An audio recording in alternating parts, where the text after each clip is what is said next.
सभी साथियों को मेरा नमस्कार। आज जो टॉपिक मैं लेके आया हूँ वो बहुत ही महत्वपूर्ण टॉपिक है, भारत के राष्ट्रपति।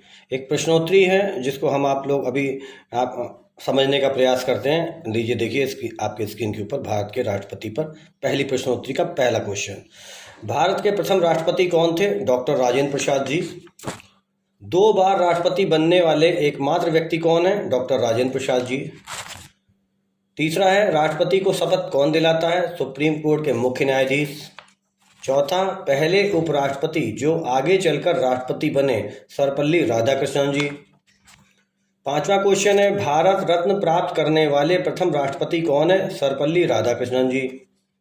छठा प्रश्न है, राष्ट्रपति चुनाव में कितने प्रस्तावक और कितने अनुमोदक होने चाहिए?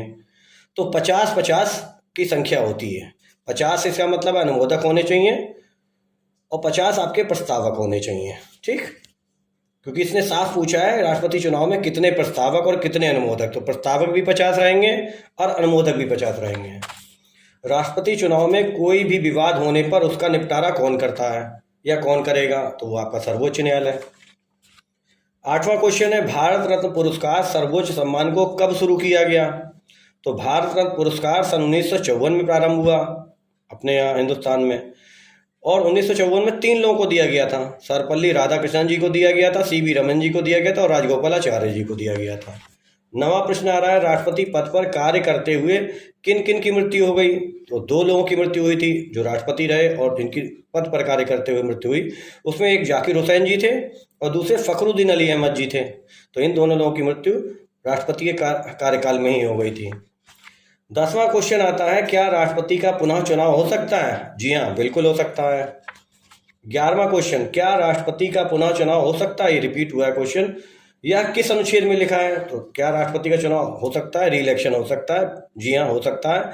यह किस अनुच्छेद में लिखा है? अनुच्छेद 57 में लिखा हुआ है।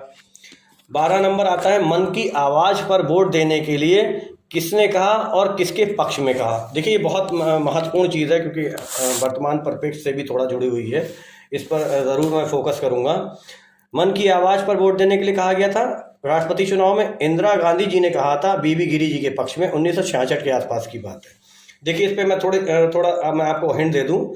1966 के आसपास जो कांग्रेस था वो इस समय राष्ट्रपति चुनाव के समय 2 भागों में बटा हुआ था। एक तरफ जो थी उस समय इंदिरा गांधी थी, यंग लेडी थी, और दूसरी तरफ कांग्रेस के जो बहुत गद्दावर नेता थे, बुजुर्ग नेता थे, मल्लिकार्जुन खड़गे जैसे की तरह लोग थे, वो लोग अलग दूसरे साइड में थे। वो बुजुर्ग लोग थे कांग्रेस के लीडरों में, नीलम संजीवा रेड्डी जैसे व्यक्ति मौजूद थे जो बहुत गद्दावर लोग थे। तो उन लीडरों ने, उन पुराने लीडरों ने, मल्लिकार्जुन जैसे पुराने लीडरों ने किसको खड़ा किया राष्ट्रपति पद पे उम्मीदवार बनाया? नीलम संजीवा रेड्डी को राष्ट्रपति पद का उम्मीदवार बना दिया। उन्होंने सोचा कि इंदिरा गांधी जी हैं, वो अभी नई बच्ची हैं, ये चुनाव आदि के बारे में नहीं जानती हैं, राजनीति की उतनी विसात इन्हें नहीं आती है। लेकिन इंदिरा गांधी जी और नीलम संजीवा रेड्डी की उस समय बिल्कुल भी नहीं बना करती थी, आपस में बनती ही नहीं थी। तो इंदिरा गांधी ने क्या किया, उन्होंने स्वतंत्र रूप से, इंडिपेंडेंट रूप से बीबी गिरी को खड़ा कर दिया। उस समय की बात है जब कांग्रेस पूरे भारत में काफ़ी स्टेटों में काबिज थी। इंदिरा गांधी जी ने एक ही बात कही बीबी गिरी जी के राष्ट्रपति चुनाव में, एक लाइन कही कि मन की आवाज़ पर वोट दो, अपनी अंतरात्मा की आवाज़ पर वोट दो।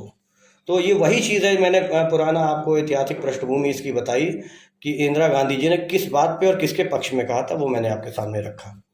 इसके बाद 13वां क्वेश्चन आता है, एकमात्र निर्विरोध राष्ट्रपति चुने गए थे नीलम संजीवा रेड्डी। ये वही नीलम संजीवा रेड्डी हैं जो पिछली बार के चुनाव में बीबी गिरी से हार गए थे, लेकिन अगली बार जब वो चुनाव में आए तो इतने गद्दावर नेता थे कि इनके सामने कोई व्यक्ति राष्ट्रपति चुनाव पे खड़ा ही नहीं हुआ। ठीक, अगला 14 नंबर, पॉकेट वीटो का उपयोग करने वाले राष्ट्रपति कौन है? ज्ञानी जैल सिंह जी हैं, इसका आंसर ये है। लेकिन मैं पॉकेट वीटो जरूर मैं आप लोगों से शेयर करना चाहूँगा कि पॉकेट वीटो क्या है, क्योंकि हमारे जितने भी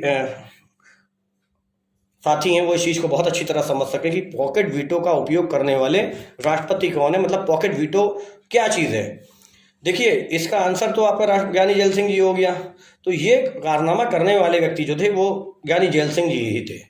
राष्ट्रपति के पास कुछ स्पेशल पावर होती है, कुछ विशेष शक्तियां होती हैं। जब कोई भी बिल उसके पास में आता है तो राष्ट्रपति अपने हस्ताक्षर कर सकता है और उसके हस्ताक्षर के तुरंत बाद वह जो होता है एक विधेयक बन जाता है। तो ये तो पहली स्टेज थी कि राष्ट्रपति हस्ताक्षर कर देगा तो वो जो बिल होगा वह विधेयक बन जाएगा। दूसरी स्थिति क्या होती है, बिल को वह पुनः विचार के लिए वापस भी कर सकता है। तीसरी स्थिति क्या होती है, वह रिजेक्ट भी कर सकता है, पूरी फाइल को रिजेक्ट कर सकता है, मतलब बिल को जो आया है चर्चा के लिए वह उसे यह हस्ताक्षर होने के लिए उसे रिजेक्ट भी कर देगा। चौथी क्या होती है, वह अपनी पॉकेट में भी रख सकता है। पॉकेट में रखने का मतलब है वह कोई भी आंसर नहीं दे रहा है, कोई भी रिप्लाई नहीं कर रहा है, और इससे विशेष अधिकार है राष्ट्रपति को, वह कितने भी समय तक उसको रख सकता है अपनी पॉकेट में। बिल आया, राष्ट्रपति को लगा कि इस पर चर्चा नहीं होनी चाहिए, राष्ट्रपति अपनी पॉकेट में इस बिल को रख सकता है। इसे कहते हैं पॉकेट वीटो। वीटो का मतलब होता है एक तरह से मना करना। राष्ट्रपति किसी बिल को कितने भी दिन अपनी पॉकेट में रख सकता है, मतलब कोई भी आंसर न दे, या उसका विशेष पावर उसके पास होती है। इस पावर का उपयोग हिंदुस्तान में सिर्फ एक ही बार किया है और वह किया है ज्ञानी जैल सिंह जी ने। देखिए, लोग मानते हैं राष्ट्रपति जो होते हैं वो रबड़ स्टैंप होते हैं, राष्ट्रपति जो होते हैं वो सत्ता की जो हनक होती है उसके आधार पर कार्य करते हैं, पर ऐसा है नहीं। उस समय प्रधानमंत्री कौन थे जब ये बिल पॉकेट वीटो कहलाया? कहते हैं राजीव गांधी जी। और राजीव गांधी जी इंदिरा गांधी जी की 1984 की डेथ के बाद, मृत्यु के बाद सत्ता में आ गए थे। तब उन्होंने एक स्टेटमेंट दिया था, और स्टेटमेंट क्या था अपनी मतलब इंदिरा गांधी की मृत्यु के बाद कि बहुत बड़ा वृक्ष गिरा है और धरती तो अब हिलने ही वाली है। तो राजीव गांधी ने उसके बाद कई ऐसे कानून बनाए जो काफ़ी इफेक्टिव हुए जनता के लिए, जैसे टांडा। ये वही टांडा है जिस पर संजय दत्त जेल गए थे AK-47 मामले में, मतलब गन रखने के मामले में। किसी के पास हथियार अगर दिख जाता था या होता था तो उसे गिरफ्तार कर लिया जाता था। ये टांडा नियम के अंतर्गत था। ये राजीव गांधी ही लाए थे। उसके बाद एक बिल और आया। बिल क्या था, अगर किसी भी व्यक्ति के ने कोई भी पोस्ट सूचना जारी कर दी है, उस सूचना के आधार पर ही उसे गिरफ्तार कर लिया जाए। ये बिल ही वीटो जो मैं आपको बता रहा हूँ, वीटो में क्या है, वीटो में ये है कि वह उसको चर्चा उस पर नहीं होगी और कोई भी आंसर नहीं दिया जाएगा। और ज्ञानी जैल सिंह जी ने यही किया कि उसे जो बिल आया था पॉकेट वीटो, उसका उपयोग करते हुए उस पर कोई चर्चा नहीं कराई और अपने पास रख लिया। ये वही बिल था जो सूचना के आधार पर आप किसी को भी गिरफ्तार कर सकते हो। ये वो बिल था। ठीक, अगला 15 नंबर, मिसाइल मैन कौन कहलाता है? बहुत जोरदार तालियां डॉक्टर अब्दुल कलाम साहब के साथ के लिए। मिसाइल मैन जो हैं वो अपने हिंदुस्तान के वह राष्ट्रपति हैं जो कायदे में जब तक जीवित रहते तब तक वो राष्ट्रपति पद पे रहते। बहुत बहुत तालियां इन विशेष पर्सन के लिए।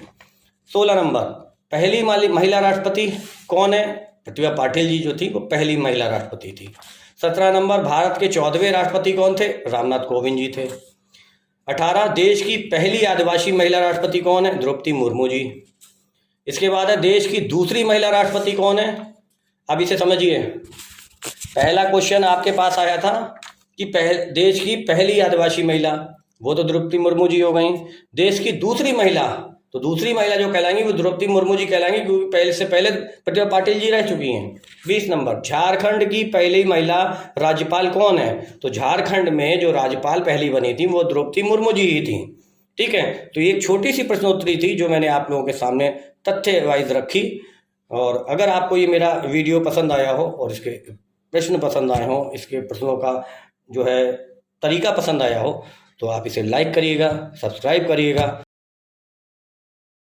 जय हिंद।